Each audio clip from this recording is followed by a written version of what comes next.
eu estava pedindo a Deus uma palavra, eu queria preparar algo.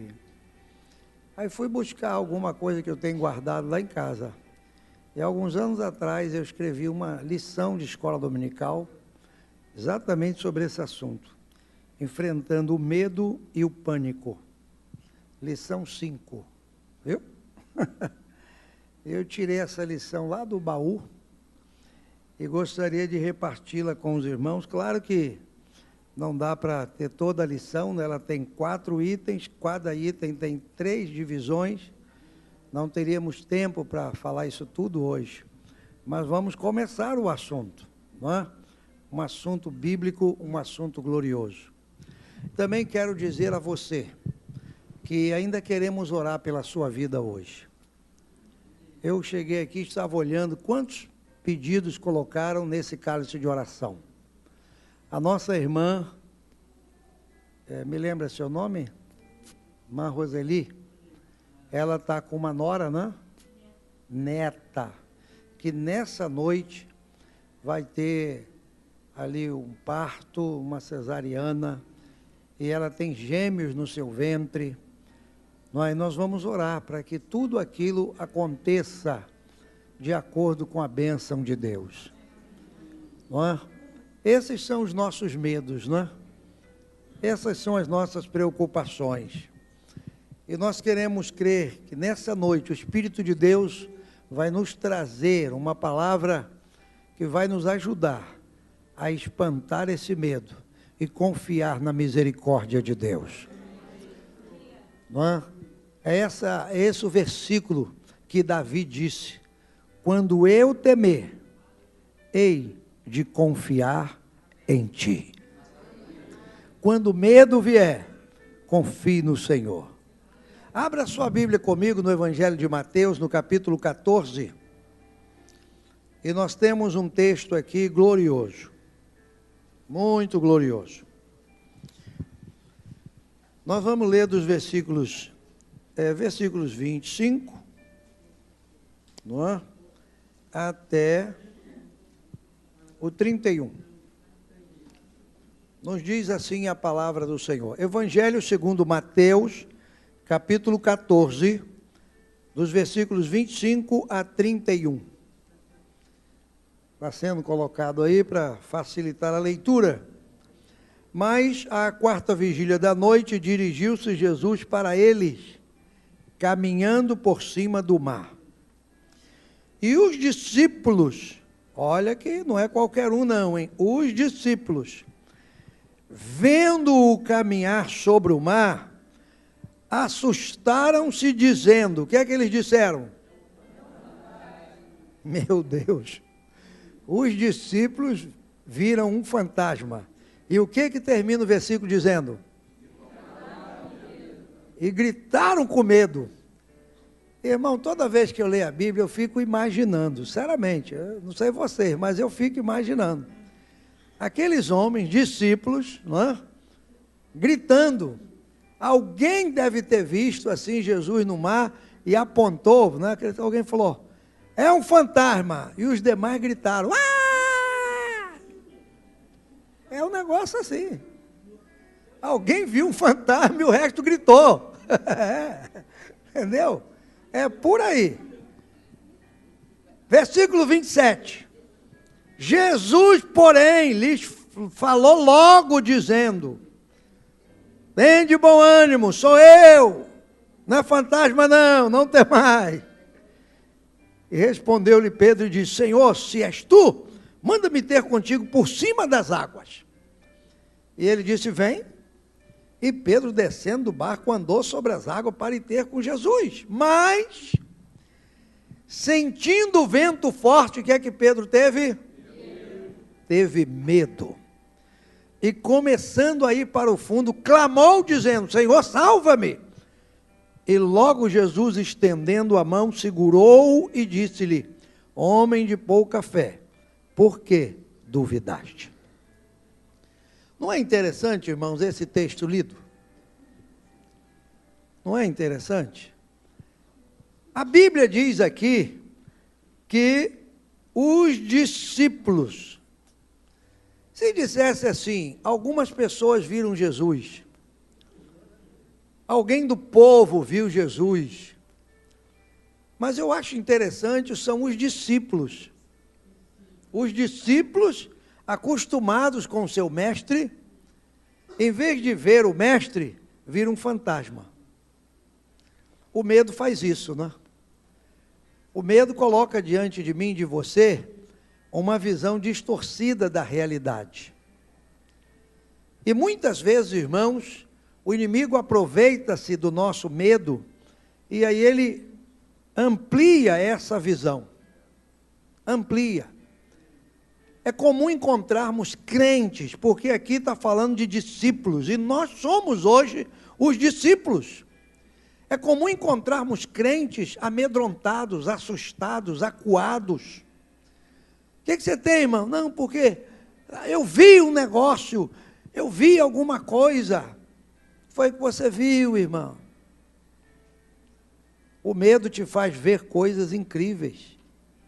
Os discípulos viram um fantasma e gritaram. E aí foi Jesus imediatamente, a Bíblia diz que Jesus falou logo, rápido. Porque eu leio e fico, como eu disse a vocês, né? Eu for olhando para o texto e fico imaginando lá, ó, a turma no barco, Jesus vindo, de repente alguém gritou, um fantasma, e começou a gritaria. Jesus deve ter falado, meu Deus, tem misericórdia. Sou eu. Porque se Jesus não fala logo, irmão, vocês não sabem como é que eu ia terminar isso aqui. Se Jesus não fala que é ele, vem andando, e se Jesus sou eu, né, que aproveitava que eles gritaram com medo, Jesus ainda fazia assim, ó, Irmão, eles iam pular naquela água, iam nadar. Eles iam nadar tanto. É que Jesus naquela hora gritou logo, sou eu, não temas, sou eu. Porque se Jesus não fala, e aí Pedro, né? És tu, Senhor? Olha só, irmão, qual o exagero, né? Nesse minuto aqui, ó, gritando de medo. Nesse outro minuto aqui, Pedro já diz, então se és tu, manda ter contigo. Olha para isso. Numa hora ele está gritando de medo, na outra hora quando Jesus fala só, ele fala, então eu quero ir aí. Aí Jesus falou, vem, você falou que quer vir, vem. E ele foi, meteu o pé na água e foi. A Bíblia diz que ele desceu do barco e andou sobre as águas. Presta atenção. Presta atenção. Pedro não pensou, vou pisar na água. Olhando para Jesus, com a ordem de Jesus, ele pisou e a Bíblia diz que ele andou sobre as águas. Ele não teve medo de andar sobre as águas. Não teve. Sobre as águas, não teve medo. Está aí, ó. Pisou e andou, foi embora. Jesus falou, vem. Saiu do barco, pisou e foi. Alguém deve ter dito, Pedro é doido. Ele está andando na água. Olha lá.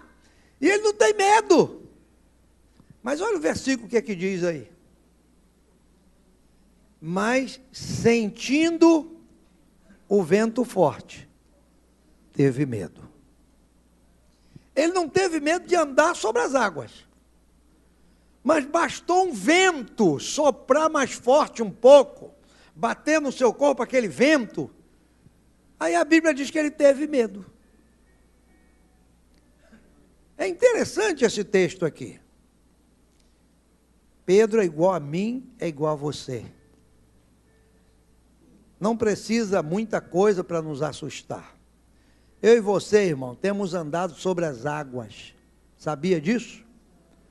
Você e eu temos andado sobre essas águas. Águas na Bíblia, normalmente águas na Bíblia fala de dificuldades. De dificuldades. Quantas vezes eu e você temos andado sobre as dificuldades da vida? Você tem chegado até aqui, andou até aqui, só Deus sabe como você andou, como você tem caminhado, como você tem vindo. Não são as dificuldades que nos amedrontam, são algumas coisas. O que assustou os discípulos, a visão de um fantasma. O que trouxe medo a Pedro? O vento forte. A grande pergunta é a seguinte: onde é que começa tudo isso? Onde é que começa tudo isso? Lá no Éden. Lá no Éden. A Bíblia vai nos dizer em Gênesis capítulo 3, que o homem estava ali no Éden, em comunhão com Deus, na presença de Deus, até o dia em que ele desobedeceu ao Senhor. Quando ele desobedece, que ele toma do fruto da árvore que Deus havia dito: dessa árvore não comerás. De todas as árvores que tem aqui no jardim, você vai comer livremente. Mas essa aí, você não toca. Quando ele toca, come, a Bíblia diz que a mulher viu, desejou, tomou, gostou, comeu, deu para o marido. Depois que aquele processo aconteceu, que chegou o momento de Deus visitá-los no jardim, eles se esconderam. A Bíblia diz ali claramente, houve uma manifestação do medo. O medo vem, irmãos, por causa da nossa desobediência. O medo é resultado da nossa desobediência. O pecado, a transgressão, o erro, trouxe o medo para o ser humano. É ali o começo do medo. E essa é, podemos dizer assim, esse gene do medo, não é? Essa coisa que começou ali, ele se perpetuou na raça humana. Por isso que os discípulos gritaram. Por isso que Pedro não teve medo de andar no mar, mas teve medo de um vento. E não é assim comigo, com você? A gente enfrenta tantas coisas, sabe? A gente expulsa demônio, bota o diabo para correr dentro de casa: sai daqui, Satanás, sai, vai embora. Aí um filho teu fala assim: tem uma barata voando na sala. Jesus, cara!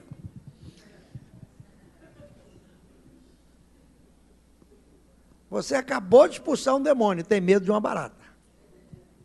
E aí? Não é assim conosco? Pedro anda sobre o mar, mas tem medo de um vento. Ele devia ter medo de andar no mar, de pisar na água. Mas não. Isso demonstra o quanto nós somos fracos. Isso nos mostra o quanto nós somos dependentes da misericórdia de Deus. O medo, irmãos, ele tem início, né, ali no Éden. É ali que, ao transgredir, o homem traz sobre nós esse medo, essa reação. E é interessante que o medo, né, assim, clinicamente falando, ele produz tipo uma enzima no nosso corpo, que quando nós estamos com medo de um animal, por exemplo, ele sente o cheiro do medo. Olha para isso. Ele sabe que nós temos medo. Você não sente, não é? Mas Deus colocou isso aí de maneira que, quando eu reajo com medo, aquele que está diante de mim, ele percebe o medo. Percebe. E nós precisamos nos libertar disso. Nós precisamos, irmãos, lançar fora o medo, porque a Bíblia diz que nós não recebemos o espírito de escravidão para outra vez estarmos com medo. Não. Nós recebemos o espírito de adoção de filhos. E hoje podemos clamar: Pai. Nós não temos que ter medo de Deus, nem medo dos juízos de Deus, porque a Bíblia diz que nenhuma condenação há para os que estão em Cristo Jesus, que não andam segundo a carne, mas andam segundo o Espírito. Então a palavra de Deus nos assegura que nós hoje podemos nos libertar dos nossos medos, sim, não é? Primeiro medo é o medo de Deus. Segundo medo, o medo das situações. Quantas situações, irmãos, nos causam medo? A irmã Beth ainda há pouco falava do Salmo 46. Olha o Salmo 46, que salmo assustador. Esse salmo põe medo na gente. Esse põe. Olha aqui, ó. Deus é o nosso refúgio, fortaleza, socorro bem presente na angústia, pelo que não teremos medo. Não podemos ter medo. Já leu o Salmo 46, verso 2? Você não pode ter medo. Aí diz assim, ainda que a terra se mude, ainda que os montes se transportem para o meio dos mares, presta atenção, ainda que as águas rujam e se perturbem, ainda que, olha quanta coisa, os montes se abalem pela sua braveza. Será que isso não causa medo, não? O monte começa a se abalar, as águas começam a rugir e se perturbar, montes vão para o meio dos mares, a terra começa a se mudar. Isso significa o quê, irmão? O que é que você está vendo aqui nesse quadro? Terremoto, maremoto, você está vendo aí um tsunami, um negócio de doido.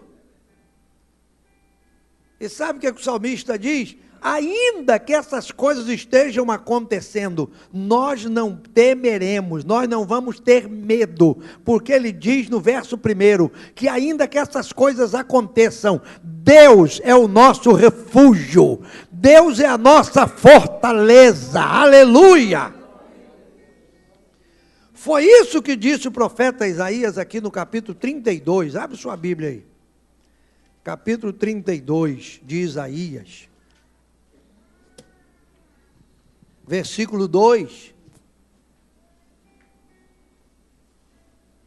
olha o que diz Isaías 32, verso 2, vê na sua Bíblia aí, e será aquele varão, verso 1, está falando, eis aqui que reinará um rei com justiça, e dominarão os príncipes segundo o juízo. Isaías está falando do Messias. Aí no verso 2 ele diz, e será aquele varão como um esconderijo contra o vento, e um refúgio contra a tempestade, como ribeiros de águas em lugares secos, e como a sombra de uma grande rocha em terra sedenta. Aleluia! Isaías está falando de alguém que será o nosso refúgio e fortaleza no momento em que as coisas começarem a acontecer. O medo, irmãos, ele traz muitos transtornos para nós. O medo é o princípio de uma série de outras situações que ocorrem. Por exemplo, nós hoje estamos assistindo uma geração, não é? Que está vivendo a síndrome do pânico. Quando a Ana esteve aqui? Dia 9, dia 10, agora de setembro. 10 de setembro, 9 de setembro. Eu estou com a minha filha que mora em Campinas, aqui no Rio, e saímos ali para Taquara, liguei o rádio e estava ali naquela negócio de notícia, a rádio que toca notícia. Estava lá. Isso era, para você ter uma ideia, como eu guardei, isso era mais ou menos 1h30 para 2 da tarde. Naquela rádio, alguém disse assim, hoje dia tal, hora tal, não sei o quê, hoje é chamado aí tal, o dia do suicídio. Não tem isso? Tem o dia do suicídio. O dia do suicídio. E aquele homem lá do rádio começou a trazer a estatística dos suicídios. Aí ele falando, né, na estatística, quem se suicida mais, o homem ou a mulher? O homem. Qual país tem mais suicida? Não é? O país do Oriente. E aí, por que causas e tal? Começou a falar sobre aquele assunto. Causas do suicídio: medo. Medo do futuro. Medo da circunstância, medo de alguma situação, medo da adversidade, medo dos ventos fortes, medo de fantasmas. Hein? Medo de não vencer, está lembrando aqui a pastora Beth? São muitas as causas, irmãos, que nos levam a viver essa vida de medo.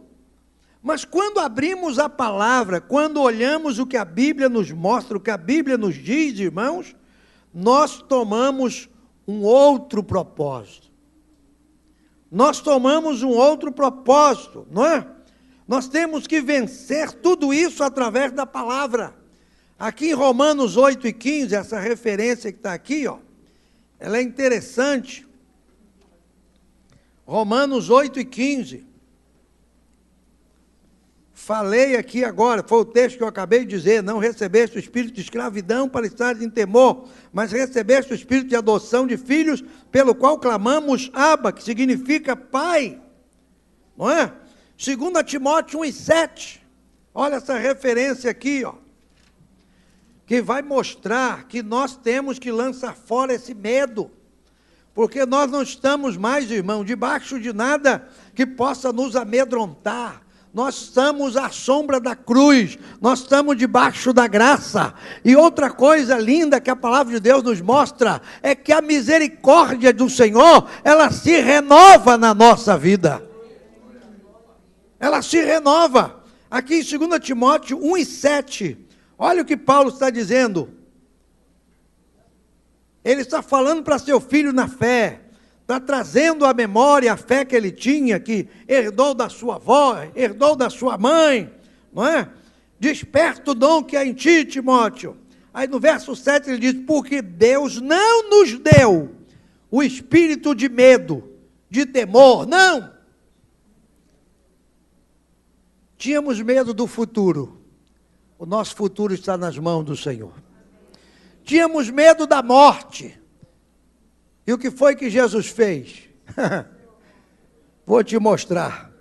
Deus não nos deu o espírito de medo, mas de fortaleza, de amor, de moderação. Quem tinha medo da morte, ou quem tem medo da morte, precisa ler Hebreus capítulo 2. Olha aqui. Aqui em Hebreus capítulo 2, é algo precioso. No versículo 14 e 15, o autor dessa carta diz assim: e visto como os filhos participam da carne e do sangue, também ele, falando de Jesus, participou das mesmas coisas. Isto é, Jesus tornou-se homem. Jesus nasceu nessa terra, porque Deus havia prometido lá no Éden, quando o medo tomou conta do homem, quando o medo invadiu o coração do homem, Deus disse: isso não vai ficar assim. Falou para a serpente: da semente da mulher vai nascer alguém para pisar a tua cabeça, para te derrotar e te vencer. E a Bíblia diz lá em Gálatas 4, versículo 4, quando chegou a plenitude dos tempos, Deus enviou seu filho, nascido de mulher. Foi isso que Isaías falou no capítulo 9, versículo 6. Porque um menino nos nasceu, um filho se nos deu. Como menino, ele nasceu. Como filho, ele nos foi dado. Deus nos amou de tal maneira que deu. Agora, para que ele pudesse existir, ele teve que nascer. Hebreus está dizendo que ele teve que tornar-se como nós, carne e sangue. Aí olha o que diz o versículo aqui. Estou aqui em Hebreus ainda. Eu falo outras coisas, mas estou aqui. Para que pela morte, Jesus passou pela morte, para que pela morte aniquilasse o que tinha o império da morte, isto é, o diabo, e livrasse todos os que, com medo da morte, olha o que Jesus fez. Jesus passa pela morte, para livrar os que estavam com medo da morte, irmão. Que coisa linda, não é? E estavam por toda a vida sujeitos à servidão. Olha que coisa gloriosa, não é? Ele provou a morte por nós. É muito interessante isso aqui. A Bíblia diz que ele nos livrou da morte passando por ela. E é interessante que quando você lê sobre Jesus aqui em Apocalipse, abre aí, Apocalipse capítulo 1. Já larguei a lição de mão. Apocalipse capítulo 1. E a hora também, Jesus tem misericórdia. Apocalipse capítulo 1, versículo 18. Quando João está em Pátimo, que ele tem a visão da glória de Deus naquele lugar, o Senhor se revela para ele e diz assim no verso 18: e o que vivo, e fui morto, mas eis aqui estou vivo para todo sempre, amém? E tenho as chaves da morte e do inferno. Eu creio, irmão, que o maior medo do ser humano é o tal da morte. O camarada vai enfrentando, vai lutando, aí quando o médico chega lá, como eu costumo dizer, né? O médico bate uma chapa. Ô chapa fatídica. Pois eu vou te contar uma que vocês não sabem. Mês passado, pastor Valdir, pastor Luiz, lá de Jardim América, foi bater a tal chapa, teve com as dores assim, ó, no ventre. O médico olhou a chapa, falou: ih, isso tem um mês.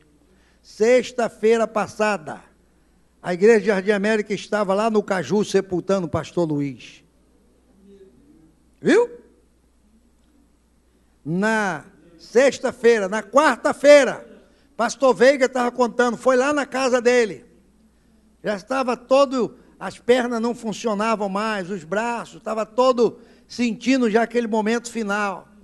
Pastor Veiga falou: e aí, pastor Luiz, como é que você está? Ele falou: estou nas mãos do meu Senhor. Cantaram, louvaram, fizeram um culto, oraram, celebraram ao Deus da vida.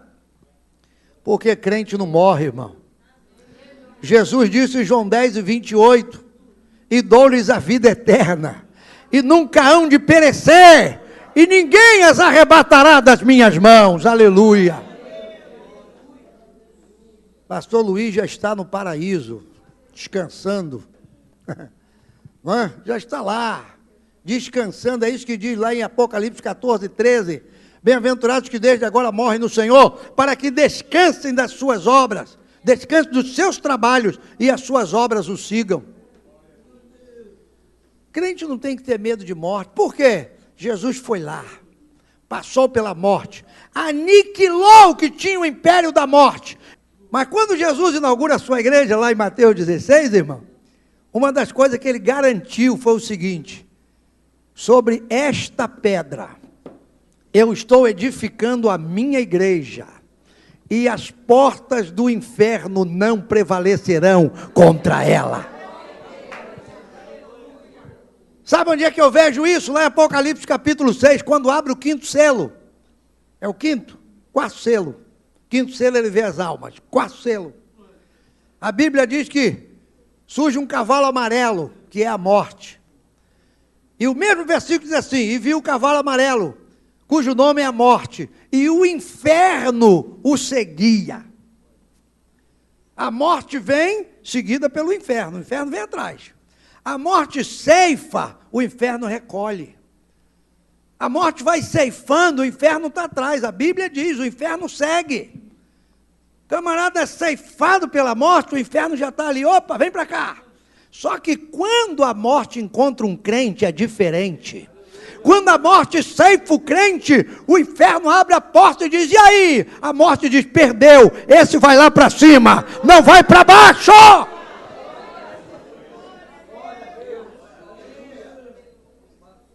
As portas do inferno não prevalecem contra a igreja. É por isso que o autor do hino da harpa disse: que não teme nem a morte quem a ele pertencer. Vamos ficar de pé e dar glória a Jesus.